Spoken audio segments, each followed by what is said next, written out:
Hello everyone, welcome to my channel.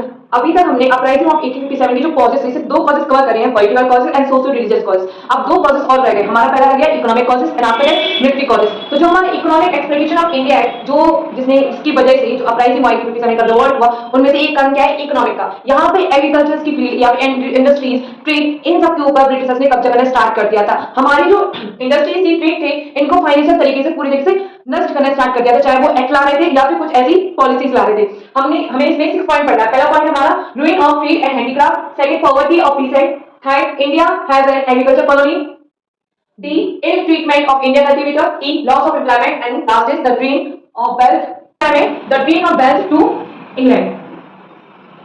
हमें economic exploitation में ये जो पॉइंट्स है कवर करने हैं कि किस तरीके से जो ब्रिटिशर्स थे उन्होंने हमारी हैंडीक्राफ्ट की जो इंडस्ट्रीज थी, जो ट्रेड चल रहे थे, उनके ऊपर किस तरीके से उन्होंने अपना कब्जा स्टार्ट कर लिया था। जो हमारे टी साइड के जो वर्कर्स थे उनके पास भी पॉवर्टी कैसे आनी शुरू हो गई थी, ठीक है। और हमारी जो एग्रीकल्चर कॉलोनी थी, मतलब India as agriculture colony, England ने क्या बना लिया था? हमारे एग्रीकल्चर को, हमारे इंडिया के एग्रीकल्चर को कॉलोनी बना लिया था। उसके बाद हमारा जिस तरीके से वो हमारे इंडिगो कल्टिवेटर की जो टी साइड थे वर्कर्स थे, ब्रिटिशर्स उनके ऊपर किस तरीके से ट्रीट कर रहे थे वो, और हमारे यहाँ पे एम्प्लॉयमेंट कैसे आया वो भी इसमें देखेंगे, और लास्ट जो हमारी इंडिया की वेल्थ थी वो इंग्लैंड कैसे गई, इसमें हम यही पॉइंट कवर करेंगे। तो हमें जो हमारा इकोनॉमिक एक्सप्लोइटेशन था उसका हमें पहला पॉइंट देखना है। इसमें है ruin of Indian trade and handicraft. किस तरीके से जो ब्रिटिशर्स थे हमारी इंडिया के जो ट्रेड थे और प्लस जो हैंडीक्राफ्ट थे उनके ऊपर कैसे एक्सप्लॉइट कर रहे थे। जो हमारा इंडिया क्या था? एक्सपोर्टर था कॉटन का, कॉटन का एक्सपोर्टर हुआ जाता था, लेकिन इसके बावजूद ये क्या बन गया? Major importer. क्यों बन गया? क्योंकि यहाँ पे बहुत सारे जो ब्रिटिशर्स ने एक्ट लाए थे। एक एक्ट लाया था ब्रिटिश एक्ट 1720 में। क्या बोला गया था कि जो इंडिया का सिल्क है और कैलकोज है इंग्लैंड में बैन हो गया। तो अब भैया जब इंग्लैंड में बैन हो गई इंडिया की सिल्क, तो क्या होगा? हम यहाँ से भेज ही नहीं पाएंगे। पहली बात, अगर हम भेज भी देंगे तो नुकसान किसका होगा? हमारा, क्योंकि वहाँ पे बैन है, वहाँ पे कोई खरीदेगा नहीं, कोई बेचेगा नहीं। सेकंड पॉइंट था द डिक्लाइन। जो हमारा कॉटन और सिल्क का जो एक्सपोर्ट करते थे हम लोग 33% से कितना गिर गया? 3%। इतनी ज्यादा इसकी क्या होगी? डिक्रीज हो गए। तो यहाँ पे कितना ज्यादा नुकसान हुआ होगा हमारी इंडस्ट्रीज को। फिर उसके बाद है जो एक्सपोर्ट ड्यूटी लगाई किसके ऊपर? इंडिया के गुड्स के ऊपर। जो हमारा इंडिया का गुड्स है अगर वो इंग्लैंड जा रहा है किसी और अदर कंट्रीज में जा रहा है तो उसके ऊपर हैवी ड्यूटीज लगा रही है, तुम्हें पे करना पड़ेगा। लेकिन जो इंपोर्टर मतलब कि जो ब्रिटिशर्स के बाद इंग्लैंड से जो चीजें बनी हुई आ रही थी, मैनमेड्स आ रही थी वो चीजें वहां से इंग्लैंड से इंडिया में, तो उसको वैसे कहने मात्र मिनिमल नॉमिनल ड्यूटीज लगाएंगे, बहुत बहुत बहुत बहुत कम हैवी टैक्सेस लगाएंगे। ये टैक्सेस लगाएंगे बस कहने के लिए लगाएंगे कि हाँ टैक्सेस देने पड़ेंगे, पे करना पड़ेगा। अब तुम लोग सोचो कि अगर जो चीज बाहर से आ रही है हमारे इंडिया में और यहाँ पे वो सस्ते में बिक रही है तो क्या होगा? ऑब्वियसली बात है सब लोग यही चीज खरीदेंगे, ना कि इंडिया की चीज खरीदेंगे, क्योंकि इंडिया की महंगी भी थी। और अगर हम लोग एक्सपोर्ट भी कर रहे हैं किसी और कंट्री में, मान चलो इंग्लैंड में भी एक्सपोर्ट करें तो वहाँ पे सबसे ज्यादा हैवी ड्यूटीज लगाएंगे भैया कि आपको टैक्सेस पे करना पड़ेगा, तब जाके ये बाहर किसी और देश में जाएंगे। अब ये जितने हमने, जैसे कि हमने कोई भी चीज बनाई, ठीक है, हम कोई भी चीज बना रहे हैं और उसके बाद हमें उसके लिए पे करना पड़ेगा, भैया तो पैसे देने पड़ेंगे कि तब जाके वो बाहर बिके। और बाहर अगर वो डिक्रीज अमाउंट हो गया उसका तो क्या होगा? नुकसान किसको होगा? हमें होगा। तो यहाँ पे ब्रिटिशर्स ने एक चीज करी थी। पहली चीज क्या कर दिया था कि यहाँ पे एक लॉ ला दिया था ब्रिटिश एक्ट 1720, जिसके तहत इंग्लैंड में इंग्लैंड की जो सिल्क की कैलकोज थी वो कैसे हो गई थी? बैन हो गई थी। दूसरा जो हमारा कॉटन स्किल्स को एक्सपोर्ट कर रहे थे कितना? 33%। 1811 में इतना ज्यादा था, इतनी ज्यादा चीजें हम एक्सपोर्ट कर रहे थे, लेकिन वही चीज 3% हो गई 1850 में।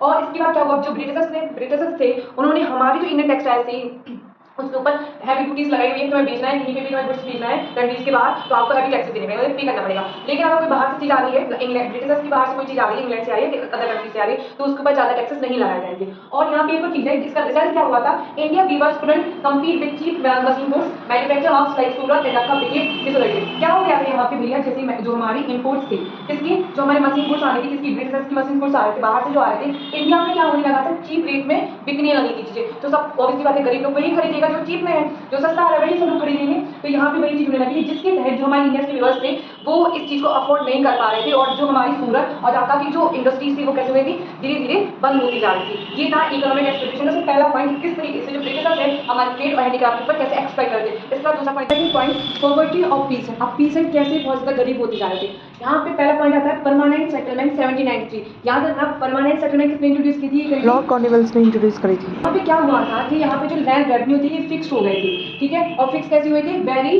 हाई रेट पर, मतलब कि भैया आपकी जैसे आपने कोई खेत में जो भी हमने बीज वगैरह उगाया, ठीक है, तो उसका एक फिक्स प्राइस रख दिया कि आपको इतना पे करना पड़ेगा, टैक्स देना पड़ेगा, चाहे आपकी फसल हो या ना हो। और पे कैसे करना पड़ेगा? हाई रेट, हाई टैक्सेस रखे गए थे। यहाँ पे सेकंड पॉइंट है द मिडलमैन। यहाँ पे क्या हो रहा था? जो जमींदार थे, जमींदार वे authorised to eject peasant for no payment. मतलब कि जमींदार के पास एक हक था कि वो क्या करेगा, जितने जो भी फार्मर्स थे अगर वो पेमेंट नहीं कर पाए तो उनको इजेक्ट कर दिया जाएगा, मतलब कि हटा दिया जाएगा, उसकी जो लैंड की ऑथराइज थी वो से हटा दिया जाएगा।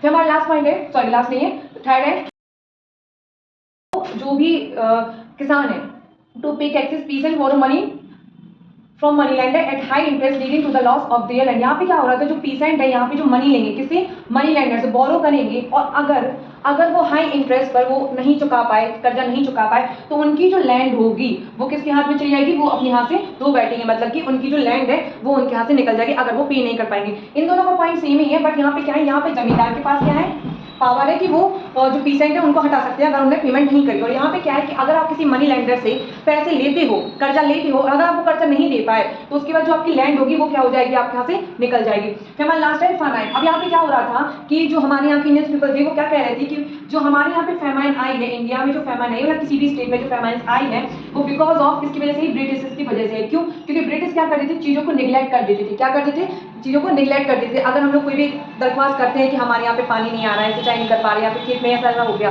तो यहाँ पे ब्रिटिश क्या करते थे, निगलेक्ट करते थे, जिसकी वजह से उनके पास ना खाने के लिए अनाज होता था ना पैसे होते थे। तो ये भी क्या था, कारण था अपराइजिंग ऑफ 1850 से। Economic exploitation. हम दूसरा टॉपिक डिटेल्स में लिखा है, India has an agriculture colony. हम जो ब्रिटिश ने हमारी एग्रीकल्चर को कैसे कॉलोनी बना दिया वो देखते हैं। इसमें क्या है, यहाँ पे जो सोर्सेज थी, जो रॉ मटेरियल सोर्सेज थी वो इंग्लैंड भेजी जाने लगी थी। क्या देख रहे थे Britishers industries use India to supply raw material. India को किस लिए यूज कर रहे थे, क्या करने के लिए, रॉ मटेरियल को भेजने के लिए, जैसे जूट, इंडिगो, कॉटन, ऑयल्स, ये हमारी इंडिया से इंग्लैंड भेजी जानी थी। दूसरा पॉइंट है, जो ब्रिटिशर्स थे इन्होंने पूरे तरीके से कंट्रोल कर लिया था हमारी इंडिया के एक्सपोर्ट ट्रेड को, कि भैया कौन सी चीज कहाँ भेजनी है, कितनी भेजनी है, वो किसने कंट्रोल करके रखा था, ब्रिटिशर्स ने। सेकंड, जो क्रॉप इंग्लैंड में यूज होगी, जो क्रॉप इंग्लैंड में यूज होगी, सिर्फ वही क्रॉप हमारी इंडिया में उगाई जाएगी। ये किसने और क्या क्या लाभ किया था, भैया तुम्हें उगाना है ना, लेकिन वही क्रॉप उगाओगे आप जो हमारी इंग्लैंड में क्या होगी, यूज होगी। जिसमें नुकसान किसको होगा, फार्मर्स को, जो पुअर पीपल है उनको क्या होगा, नुकसान होगा।